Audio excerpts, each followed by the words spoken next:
Alors, dans cette vidéo, on va travailler les probabilités avec l'analyse combinatoire, mais en réalité, vous l'avez déjà fait, donc c'est pour ça que je dis qu'il n'y a rien de neuf là-dessus, dans les tirages de boules notamment, dans des cas simultanés. Hein, on avait vu que dans des cas simultanés, on devait tirer tout d'un coup, et donc il n'y avait pas d'ordre, et donc on devait aller chercher des C, hein, des combinaisons. Eh bien ici, on va compléter cet exemple-ci en utilisant l'analyse combinatoire. Un examen oral. Pour l'oral d'un examen, un professeur a préparé 30 questions écrites, chacune sur une feuille de papier. Ouais.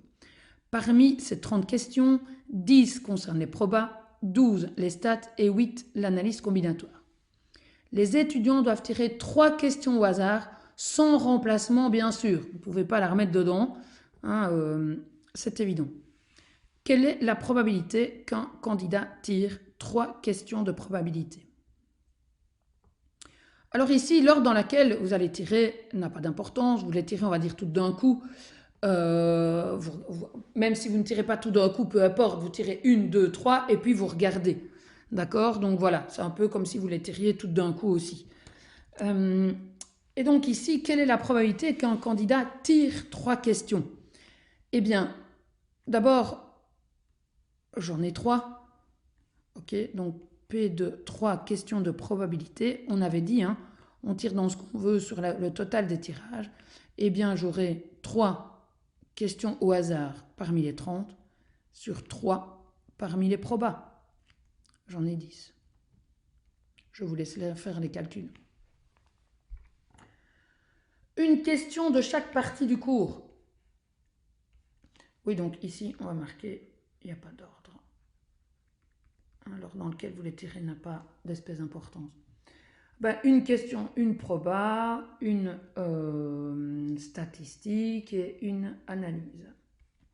Eh bien, une dans les probas, une dans les stats et une en analyse, toujours sur ces 30. Alors, je vous rappelle, vous devez toujours tirer la même quantité de choses au-dessus qu'en dessous. Par exemple, si on vous avait juste dit une stat et une proba, ça sous-entendait qu'il y avait une analyse. D'accord? Donc il ne faut pas l'oublier, celle qu'on ne vous dit pas. 2 questions de stats et une proba. Je pense que vous avez compris. 2 dans les stats et une dans les probas.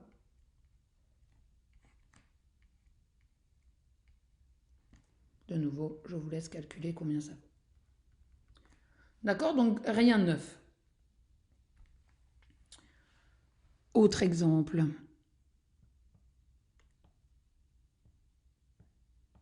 Des données dans des tableaux ou des ensembles. Et de nouveau, hein, vous verrez qu'on n'a rien de neuf. C'est juste pour compléter votre cours. Les observations effectuées aux Zwin ont permis de constater que la proportion des oiseaux migrateurs à une période déterminée était de 0,5. Celle des oiseaux aquatiques 0,33 et celle des oiseaux aquatiques sédentaires est de 0,2. Ok, alors du coup, on va déjà les compléter dans notre tableau. Vous voyez qu'ici, ça reprend 2 caractéristiques en même temps. Hein, on n'a pas de notion d'ordre, d'accord? Donc on vous tape les 2 infos en même temps. Donc pour moi, les arbres ici ne sont pas intéressants, c'est vraiment un tableau. Ou éventuellement des patates, ça peut aussi marcher. Alors, du coup, des oiseaux aquatiques sédentaires. Aquatiques sédentaires 0,2. J'ai déjà mis les colonnes pour faire les totaux, puisque justement on nous dit que les oiseaux migrateurs, tous les migrateurs, c'est 0,5. Et tous les aquatiques, c'est 0,33. Alors quand vous avez des zéros, c'est qu'on a des proportions, donc le total vaut 1.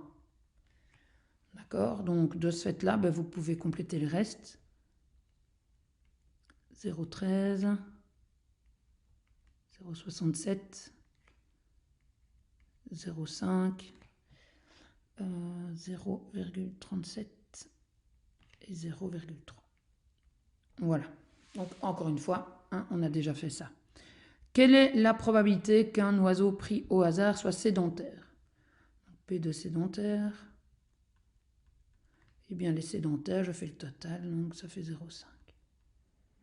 Encore une fois, quand vous avez compris comment le mettre en tableau, ou comment le mettre en arbre, ou comment le mettre en patate, quelque part, l'exercice, il est fait. Il n'y a plus qu'à regarder.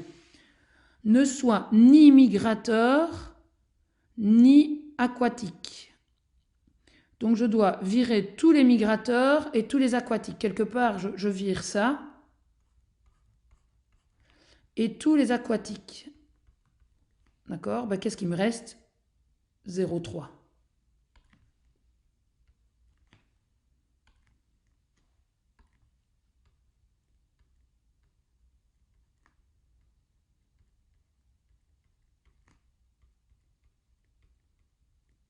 Pas besoin de ça. Tac. Ah, non.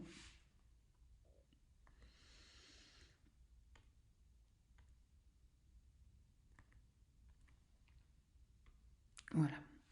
Aquatique, sachant qu'il est sédentaire. Ben, aquatique, sachant qu'il est sédentaire. Je ne regarde pas, je fais ma formule. Aquatique et sédentaire sur P de sédentaire. Ok, on lève les yeux. Les aquatiques sédentaires, 0,2. Les sédentaires, 0,5. Donc 2 chances sur 5.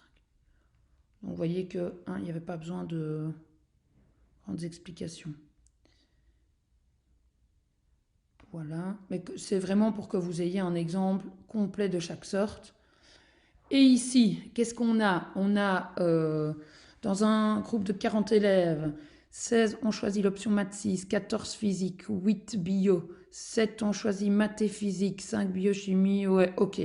Donc clairement ici, on a des ensembles, donc on vous dit on utilisera les ensembles lorsque les objets dont on parle ont plusieurs caractéristiques différentes dont il faut tenir compte en même temps. Donc qu'est-ce qu'on a? On a maths, on a physique,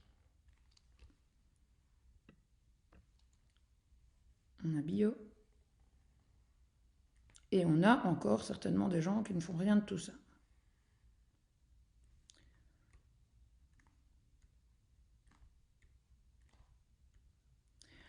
Donc je vous rappelle qu'il faut toujours commencer par les intersections. 2 élèves ont pris les 3 options. 3 ont pris maths 6 et bio. 3 ont pris maths 6 et bio, mais il y en a 3 au total, donc il n'y en a plus qu'un. Donc il faut toujours soustraire. 5 ont pris bio et physique. Bio et physique, il y en a 5, autrement dit, il y en a 3. 7 ont choisi maths et physique. 7, donc il y en a 5 ici, puisqu'au total, ça doit faire 7. Quoi d'autre? 8 ont pris bio. 8 ont pris bio, mais j'en ai déjà 6 ici, donc il n'y en a que 2. 14 ont pris physique, alors j'en ai déjà 10, donc ça me fait 4. Et 18 ont pris maths 6, alors j'en ai 8, j'en ai donc 10. Et dans tout ça, je devais avoir 40 élèves. Alors, donc on en a 18, 19, 20, 27, 27, donc on en a même 13 qui n'ont rien choisi. Je revérifie, ici j'ai bien 18, oui, là j'ai bien 14, ici j'en ai bien 2, 3, 6, 7, 8, oui, ça me paraît bien. Donc 2, 4, 5, 8, 13 et 14 qui fait 27. 27 pour en avoir 40, il m'en manque bien 13. Ok. Voilà, encore une fois, le plus dur est fait. Suis l'option maths 6. Ben, P de A. Ça, maths 6, c'est pas compliqué. Il y en avait 18 sur 40. De nouveau, les simplifications et combien ça fait, je vous laisse. L'option physique. Physique, il y en avait 14. Alors, ne suis ni maths 6 ni physique. Ah, donc du coup, je dois mettre ma main sur la patate maths 6 et la patate physique. Donc tout ça, je ne peux pas prendre. Autrement dit, qu'est-ce qui me reste? Si je ne peux pas ni prendre maths 6 ni prendre physique, ben, il me reste les 2 d'ici et les 13 de là-bas. Donc il m'en reste, donc pas maths 6. Ah non, pardon, j'avais pas vu, c'est l'option maths 6 ou physique. Donc, autant pour moi, c'est pas une négation. C'est quoi? CTRL Z. Voilà. Ok, donc maths 6 ou physique. Là, par contre, qu'est-ce qu'on a?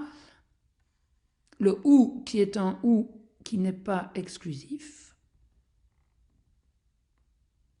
Donc le voilà. D'accord? Donc je dois prendre tout ce qu'il y a là-dedans. Donc maths 6, maths ou. Pourquoi j'ai mis A là? C'est maths. Ou physique. C'est donc égal à 18 plus 7. 25 sur 40. Voilà. L'option physique, mais pas maths 6. Ah, donc cette fois-ci, c'est physique et pas maths 6.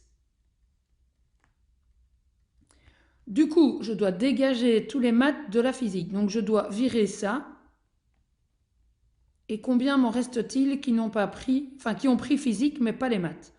Ben, j'ai le 3 et le 4.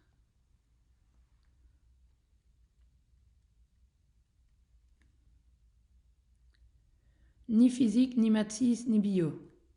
Ben, ça, on le sait, donc ils n'ont rien choisi. Ni physique, ni maths 6, ni bio. Ben, donc ça, on le sait, on l'a compté, il y en a 13.